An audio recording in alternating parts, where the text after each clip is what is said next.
9h45, la barrière Info Soir. Messieurs, dames, bonsoir et bienvenue à cette nouvelle session d'information du lundi 1er janvier 2024. Et justement, lundi 1er janvier 2024, à cette occasion, le directeur général et l'ensemble du personnel du groupe de presse Labari vous souhaite une bonne et heureuse année 2024. À l'instar de la communauté chrétienne du monde entier, celle du Niger en général et de Niamey en particulier a commémoré dans la nuit du 31 au 1er janvier le réveillon de la Saint-Sylvestre 2023. Une fête qui marque la fin d'une année et le début d'une autre. Le résumé avec Adam Ousmana et Nasser Seydou. C'est dans la communion des cœurs et d'esprit que la communauté chrétienne de la capitale Niamey a magnifié le réveillon de la Saint-Sylvestre. Un événement qui marque la fin d'une année grégorienne, mais aussi celle de l'ère du 33e pape dénommé Sylvestre, qui œuvra pour la reconnaissance du christianisme comme religion dans l'Empire romain un peu plus de 3 siècles après Jésus-Christ. Ainsi, l'ambiance était au rendez-vous dans les différents lieux de culte chrétien de la place pour rendre grâce au Seigneur du monde à cette occasion. Nouvel an, c'est pour tout le monde, pas pour les chrétiens seulement. Et nous sommes très contents que Dieu nous a donné la vie, Dieu nous a gardés jusqu'à aujourd'hui. Et nous sommes venus pour le remercier, le célébrer, pour les bienfaits qu'il a fait pour nous. Nous savons que c'est par sa grâce que nous sommes en vie. C'est lui qui nous a gardés, qui nous a protégés tout au long de cette année qui est en train de s'écouler. Donc c'est en quelque sorte une soirée d'action de grâce. Mais en même temps aussi de prière parce que nous voulons remettre l'année 2024 entre les mains de Dieu. C'est une date en tout cas, qui a un sens dans notre vie en tant que communauté chrétienne. C'est à cause de cette période de Noël, c'est-à-dire la venue de son Fils au milieu de nous, Jésus-Christ, pour nous accorder, pour nous apporter la paix, pour nous apporter la joie, pour nous apporter la liberté de vivre. Donc voilà pourquoi nous disons merci et c'est pourquoi aussi nous sommes en train de célébrer ce moment-ci. C'est vraiment une très grande grâce pour nous, chrétiens et même aussi les autres, de voir une nouvelle année. Une célébration au cours de laquelle les fidèles chrétiens n'ont pas oublié le pays dans leurs prières et vœux. Que la grâce de Dieu repose sur ce pays et que ce que Dieu veut faire dans sa volonté soit réalisé et que la paix règne dans ce pays. Mon vœu pour le Niger, c'est que la paix revienne et mon vœu est que tous les Nigériens, d'une manière générale, qu'ils soient de l'Est, de l'Ouest, du centre, du Sud, que nous soyons unis derrière nos autorités, pour accompagner nos autorités à cette œuvre qu'ils ont commencée pour la délivrance totale de notre nation.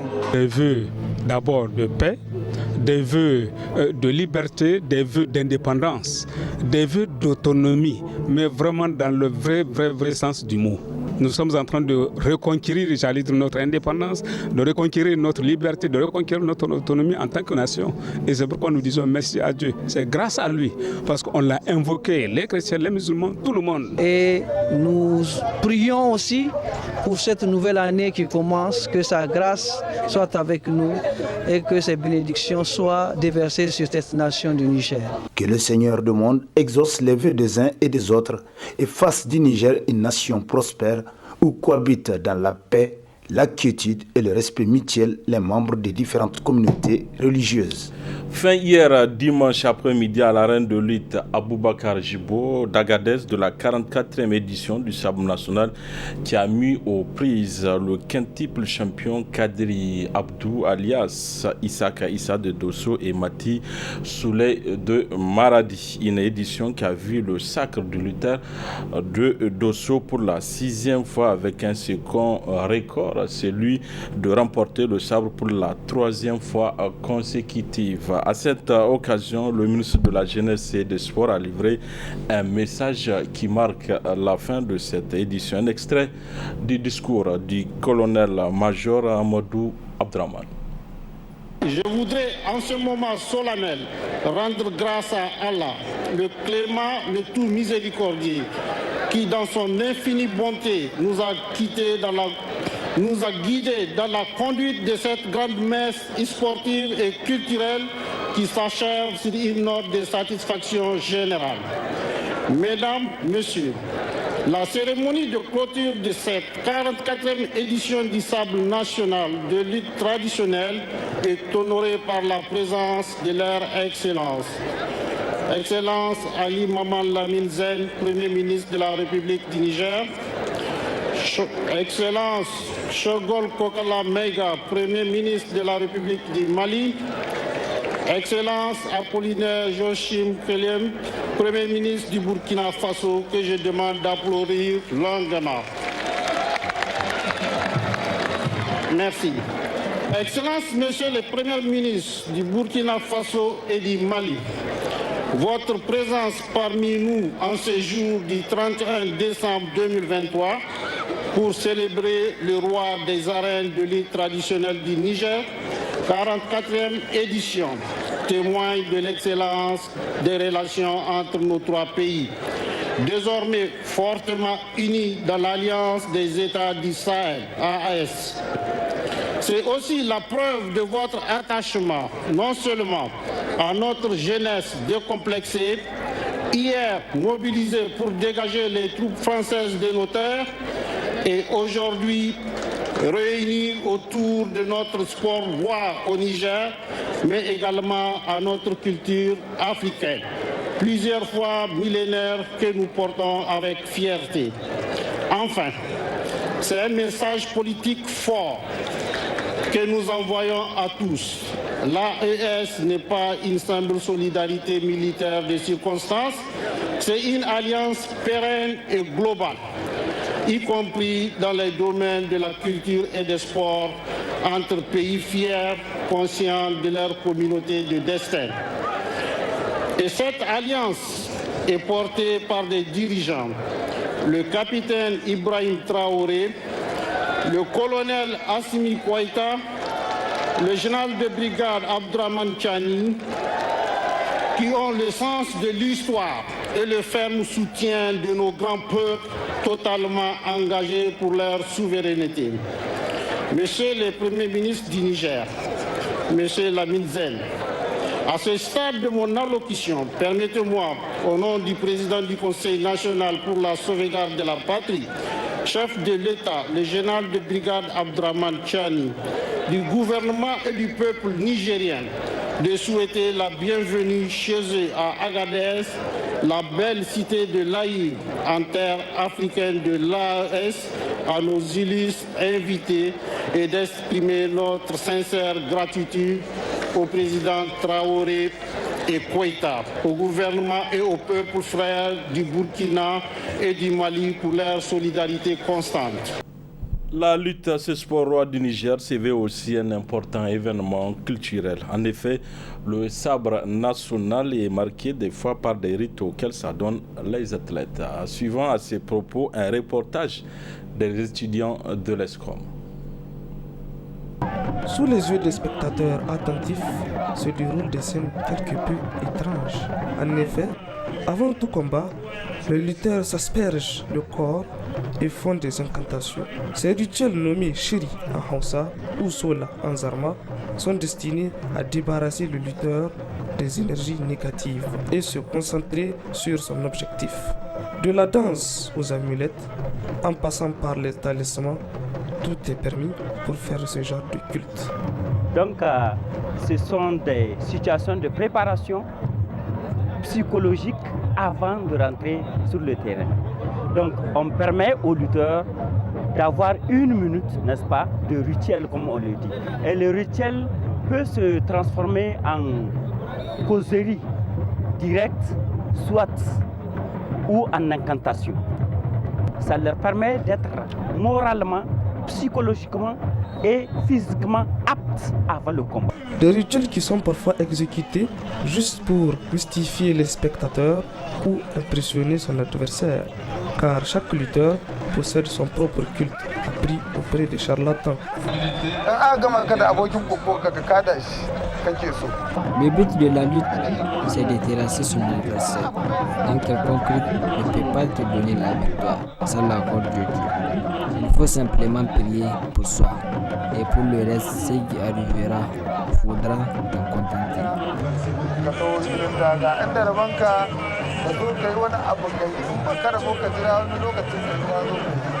Le Niger est un pays à grande diversité culturelle. Le championnat de sabre national est une occasion pour les lutteurs de mettre en exergue la culture et le rythme de sa propre région.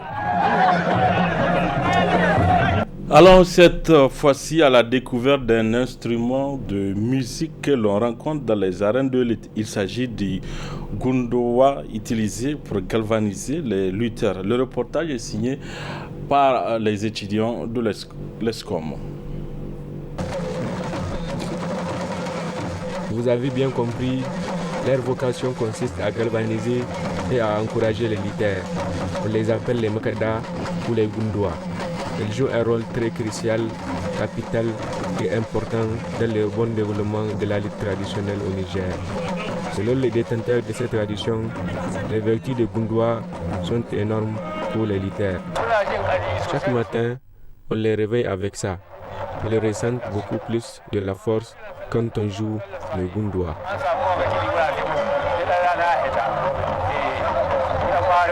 Pour les lutteurs aussi, le Gundowa a plus qu'une signification car il permet aux lutteurs de tenter même l'impossible pendant le combat.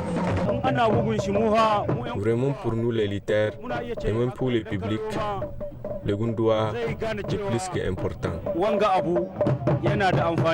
Ça nous donne de la force quand les Makada font le Gundowa. Même si ton adversaire est plus fort que toi, tu peux le terrasser. La lutte traditionnelle au Niger est un grand événement qui est plus culturel que sportif, car tous les lutteurs mettent un accent particulier sur le côté culturel pour lutter. Du sport toujours, cette fois-ci avec du football féminin. La section féminine de l'AS GNN termine l'année 2023 en beauté avec un sacre. Il s'agit du titre de champion national du Niger de football dans l'apothéose de la phase finale a eu lieu hier au centre technique de la FENIFOOT. Ibrahim Tikire, Nasser Seydou. L'AS Garde nationale section féminine a survolé le championnat national de football féminin dont la phase finale s'est jouée à Niamey. Ce 31 décembre 2023, les joueuses du coach Papin ont malmené une équipe de l'Al-Khali Nassara, 2-0. Une belle victoire des Bérets Rouges qui les classe sous le toit du football féminin du Niger pour la deuxième année consécutive. Notre objectif, c'est de conserver notre titre. L'année passée, on a été champion. Et malheureusement, on n'a pas pu assister à la compétition et la Ligue des champions. Et donc, on a cœur de rééditer le même espoir que l'année passée. Dieu merci. Et avec le soutien et du commandement de la garde, des supporters, des joueuses et d'encadrement, on a pu atteindre notre objectif. Je pense que c'est une bonne chose. Maintenant, c'est de se préparer pour la compétition africaine qui arrive. On a fait 4 matchs, 4 victoires. Donc, vraiment, on a tout donné. Et voilà, Dieu merci, on est les champions. Déjà, ce qu'ils sont en train de faire, c'est déjà bien. Parce que vraiment, ça motive. Donc, vraiment, moi, j'ai un appel. Ils n'ont qu'à continuer dans ce sens, vraiment à faire développer le football féminin au Niger pour que vraiment nos sœurs puissent aussi venir nous rejoindre à jeu. Voilà, pour que le championnat puisse être élevé comme les autres championnats de la sous-région. Côté récompense, la Fédération nigérienne de football FENIFOOT a innové cette année 1 million pour l'équipe championne, 500 000 francs CFA pour l'AS Police vice-championne et Atia Academy 250 000 francs CFA accompagnés des médailles. C'était au cours d'une cérémonie présidée par le premier vice-président de la FENIFOOT, M. Sani Otis, en présence du haut commandant en second de la garde nationale et de plusieurs invités. Non, les billets sont tout positifs. Pour la première fois, nous avons quand même des équipes de l'intérieur. Depuis donc, les phases éliminatoires, donc la phase finale où il y avait les 5 équipes, donc aucune des équipes de l'intérieur ne s'est commence à jouer les 90 minutes plein. Alors que d'habitude, elle joue à peine 45 minutes et c'est les phases d'abandon en plein match. Là, vraiment, ça a félicité. Donc, vraiment, au niveau de l'intérieur, les encadreurs ont fait du bon boulot puisque dans leur équipe ont tenu 90 minutes. Et ça, c'est encourageant. Ça a vraiment félicité. La première situation, c'est donc par rapport aux organisations. Donc, comme vous le savez, dans les matchs officiels, quand vous faites un match, donc, il faut après 3 jours de repos pour recommencer le match. Mais ce qu'on a vu ici, c'est un jour de repos, donc 24 heures. Donc là, on demande des suggestions. On a fait jusqu'à 4 matchs, donc et un jour de repos. Le football féminin, donc c'est maintenant qu'on a commencé, ce n'est que le début. Avec ce titre du champion du Niger, l'équipe féminine de l'AS Garde nationale confirme son leadership sur l'échiquier du football féminin de notre pays. Place aux échéances africaines qui nécessitent un renforcement de l'effectif et une préparation rigoureuse. Voilà, messieurs, dames, fin de cette édition. Merci à vous de l'avoir suivi. Au revoir.